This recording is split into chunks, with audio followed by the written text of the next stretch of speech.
কালকে ভাই ভারত পাকিস্তানের ম্যাচটা দেখছিলাম। প্রথমে আমি হিন্দি কমেন্ট্রিতে খেলাটা দেখছিলাম। যতক্ষণ হিন্দি কমেন্ট্রিতে খেলাটা দেখেছি, সালা এরকম মনে হচ্ছিল যে ভারত মনে হয় এই ম্যাচটা হেরে গেল। এই ম্যাচ এমনভাবে কমেন্ট করছে, মনে হয় যেন ভাই কোথায় না কোথায় এরকম হয়, সুইং হবে, এইভাবে আউট হবে, এইভাবে এই হবে, এরকম বল করা উচিত। মানে মাথার ভিতর নেগেটিভিটি তোমার ঢুকিয়ে দেবে। তুমি কি প্রে করবে?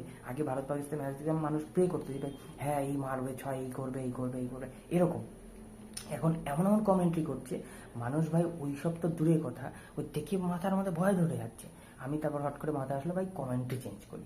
ইংলিশ কমেন্ট্রিতে খেলা দেখলাম, যতক্ষণ দেখেছি ততক্ষণ প্রে করতে পেরেছি, ভালোভাবে মজা করে খেলা দেখেছি। এমনকি যখন বল করছিল ভারত, এমন মাথার মধ্যে খেলছিল এই উইকেট পড়বে, এই উইকেট পড়বে, একটা বলে না প্রে করার ব্যাপারটাও আছে।